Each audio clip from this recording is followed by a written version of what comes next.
بسم اللہ الرحمن الرحیم۔ السلام علیکم ناظرین، میں ہوں آپ کی ہوسٹ سیدہ نجم زہرا اور آپ دیکھ رہے ہیں میرا یوٹیوب چینل۔ امید کرتی ہوں اپنی فیملی کے ساتھ خوش باش ہوں گے۔ ناظرین، ایک نئی صبح کا آغاز الحمدللہ اچھی خبروں کے ساتھ۔ جیسا کہ ہم نے رات کو ایک ولاگ ڈالا تھا اور یقیناً آپ نے دیکھا ہوگا، نہیں دیکھا تو آپ دیکھیے گا کہ ہم نے اس میں بتایا تھا کہ جو یہ منڈی سجانے والی بری عورت ہے، اس کا ہر سطح پہ جو ہے اللہ تعالیٰ نے منہ کالا کرنا شروع کر دیا ہے۔ جس طرح سے یہ اپنے چند حواریوں کو بٹھا کر منڈی سجاتی تھی اور الٹی حرکتیں کرتی تھی، مہدی کاظمی کی کردار کشی کرتی تھی، مغوی کمسن بچی کے جو عزیز رشتہ دار ہیں ان کا مذاق اڑاتی تھی، اور پرسوں بھی جو ہے اس بدکردار عورت نے یہ سستی رقاصہ اپنے ایک ولاگ میں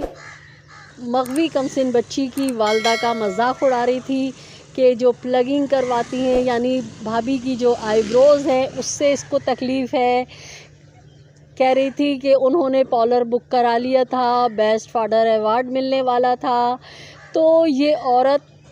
عجیب ہی مخلوق ہے کہ اس کو مردوں کے کپڑوں سے جو ہے وہ پریشانی ہے۔ پتہ نہیں، اللہ معاف کرے، کیا چاہتی ہے یہ؟ مردوں کو اوریاں دیکھنا چاہتی ہے۔ کبھی جبران ناصر کی شیروانی پہ بات کرتی ہے،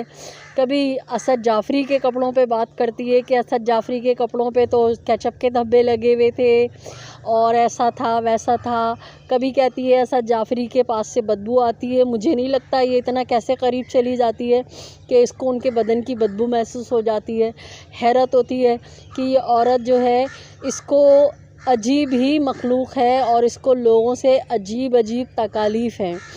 تو یہ سائمہ بھابھی کا بھی مذاق اڑا رہی تھی، مہدی بھائی کا بھی۔ اور آپ کو یاد ہوگا ہم نے رات کو آپ کو ولاگ میں اپنے دکھایا تھا کہ جس طرح سے مغوی کمسن بچی کشمالہ کا جب فیصلہ آیا تھا کہ آغا کی عدالت سے، تو اس نے بھنگڑے ڈالے تھے اور ایسے رو رہی تھی جیسے اس کے گھر کا کوئی فرد مر گیا ہو اور اس کی میت سامنے پڑی ہوئی ہو، اور یہ ایسے ڈرامے کر رہی تھی۔ لیکن شکر الحمدللہ کہ اب اس کا سچ مچ کے رونے کا وقت آ گیا، اور سٹی کورٹ ٹرائل کورٹ سے جو ہے وہ فیصلہ، بہت بڑا فیصلہ آیا ہے، اور بچی کو جو ہے جہاں پہ مغوی کمسن بچی بنت کاظمی کو رکھا گیا ہے، ملیر سعودآباد سے آگے شیلٹر ہوم میں، وہیں پر اس بچی کو یعنی کشمالہ کو جو ہے وہ تحفظ کے ساتھ رکھوا دیا گیا ہے۔ اور جناب جو یہ اتنا اچھل رہی تھی، کود رہی تھی، تو اس کے تو ارمانوں پہ پھر گیا پانی۔ اور اب جو ہے ٹرائل کورٹ نے ہی فیصلہ کیا ہے کہ آرڈر دیا ہے کہ نیا میڈیکل بورڈ تشکیل دیا جائے اور بچی کشمالہ جو ہے اس کی صحیح عمر کا تعین کیا جائے۔ تو ناظرین، یہ تھی زبردست قسم کی امپرومنٹ، اور جس طرح سے یہ اس کیس کو لے کے بھنگڑے ڈال رہی تھی، اور اس کے ساتھ جو وہ گندا سا آدمی ہوتا ہے جو اپنے آپ کو وکیل کہتا ہے، تو اس نے بھی بڑے بھنگڑے ڈالے تھے کہ کشمالہ کو بھی اس کے شوہر کے ساتھ جانے دیا۔ تو ناظرین، ہم بہت خوش ہیں کہ آپ لوگوں نے اور ہم نے مل کے جو جدوجہد کا آغاز کیا تھا، جو مغوی کمسن بچیوں کے لیے آواز اٹھانی شروع کی تھی، تو وہاں سے اب عدالتیں جو ہیں ان کی آنکھیں کھل رہی ہیں، اور وہ سوشل میڈیا کا احتجاج اور وہ والدین جو ثابت قدم ہیں اور اپنی بچیوں کو بچانا چاہتے ہیں، تو اب ہماری عدالتوں سے جو ہے ان کی سنوائی ہونے لگی ہے اور اچھے فیصلے آنے لگے ہیں۔ جس طرح سے آپ نے دیکھا پنجاب میں بھی وہ جو بچی ہے حجاب زہرا، اس کے لیے بھی جو ہے وہ اچھے احکامات اب جج دے رہے ہیں، تحقیقات شروع ہو گئی ہے۔ آپ نے دیکھا ام ہانی کے لیے بھی جو ہے وہ میڈیکل بورڈ بنانے کی کہہ دیا گیا ہے، تو تقریباً اب سے 4 سے 5 بچیاں جو ہیں ہمارے اور آپ کے احتجاج نے سیو کرنا الحمدللہ سیو، امید ہے کہ تھوڑا ٹائم لگے گا لیکن ہماری بچیاں، قوم کی بچیاں سیو ہو جائیں گی۔ اور اسی طرح ہم آپس میں جڑے رہے، جد و جہد کرتے رہے اور اپنی صدائے احتجاج کو اسی طرح بلند کرتے رہے تو وہ وقت دور نہیں جب ہم اپنی بچیوں کو ان درندوں سے، وحشیوں سے ہمیشہ کے لیے محفوظ رکھ لیں گے، اور ایسے قانون مرتب ہوں گے کہ نہ صرف قانون مرتب ہوں گے بلکہ ان پہ جو ہے عمل درآمد بھی کرایا جائے گا۔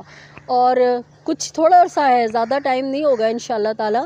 کہ، اور اب جو ہے وہ پنجاب سے جو ہے وہ بھی بہت اچھی خبریں آ رہی ہیں کہ پنجاب میں ہی کیوں لا کے بچیوں کی شادی کی جاتی ہے، کہ سندھ سے بچیاں اغوا ہو رہی ہیں یا کراچی سے بچیاں اغوا ہو رہی ہیں اور ان کو پنجاب میں لا کے ہی کیوں۔ اور آپ کو یاد ہوگا ہم نے آپ کو بتایا تھا کہ صلاح الدین پون صاحب نے 2 مرتبہ اپنی سماعت کے دوران ملزم ظہیر کے وکیل کو باقاعدہ ڈانٹنے کے انداز میں پوچھا تھا، یہ ان بچیوں کو کون بتاتا ہے کہ تم پنجاب چلی جاؤ گی تو تمہیں پروٹوکول ملے گا اور وہاں تمہارا نکاح ہو جائے گا، تو یہ سب کون کرتا ہے؟ تو ناظرین، بات یہ ہے کہ اب بنے گا قانون، کیونکہ اب آپ لوگ جاگ گئے ہیں، آپ لوگوں نے سٹینڈ لے لیا ہے، اور جب تک آپ لوگ ثابت قدم ہیں اور ظلم کے خلاف آواز اٹھاتے رہیں گے، یقین جانیے پاکستان امن کا گہوارہ بن جائے گا۔ یہاں جو رشوت کا بازار گرم ہے، یہاں جو کرپشن عام ہے، یہاں جو دیگر مسائل ہیں، اگر آپ جڑے رہے اور آپ نے اسی طرح پاکستان کے لیے آواز اٹھائی، یہاں کے ماحول میں جو گندگی گھولی جا رہی ہے، جس طرح کی ایک یہ بد شکل بڈھی رقاصہ ہے، یہ چھوٹی بچیوں کی شادیوں کو پرموٹ کر رہی ہے، اور اس کو جو ہے باہر سے جو ہم جنس پرستی کے لوگ ہیں، جو چاہتے ہیں معاشرے میں ہم جنس پرستی جو ہے وہ پھیلے، وہ اس کو فنڈنگ کر رہے ہیں، کیونکہ آپ دیکھیں یہ اپنی ہر ویڈیو کے آخر میں ریمبو فلیگ لگاتی ہے، اور یہ نشان ہے ہم جنس پرستی کے پھیلانے والوں کا۔ تو جس طرح سے اس کو بیرونی فنڈنگ ہو رہی ہے، یہ بیرونی ایجنڈے پہ، پاکستان کے دشمن ایجنڈوں پہ کام کر رہی ہے، اور اس کے ساتھ پورا ٹولہ جو ہے وہ پاکستان میں گندگی پھیلانے کی کوشش کر رہا ہے۔ تو آپ لوگ اسی طرح جڑے رہے اور آپ نے آواز اٹھائی تو انشاءاللہ تعالی یہ جو گینگ ہے سستی اداکارہ والا، اس کے ساتھ ساتھ بے شمار جتنے گینگ ہیں وہ سب اپنے منطقی انجام کو پہنچیں گے۔ تو ہمیں امید ہے کہ آپ جو ہیں ہمیشہ اب اسی طرح سے جاگتے رہیں گے، پاکستان کی بقا و سلامتی اور اس کے پاکستان کے معاشرے کو بہتر سے بہتر بنانے کے لیے اپنی کاوشیں، اپنی کوششیں جاری رکھیں گے۔ ہماری دعا ہے کہ اللہ تعالیٰ آپ کو شاد و آباد رکھے، شاد رہیے، آباد رہیے، اور اسی طرح سے اپنے ملک کے لیے پریشان رہیے۔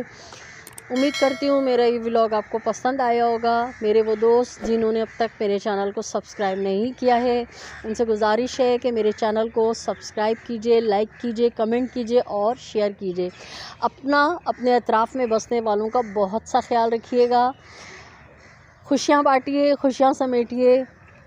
ظالم سے نفرت کیجئے اور مظلوم کا ساتھ دیجئے۔ اللہ نگہبان، پاکستان زندہ باد۔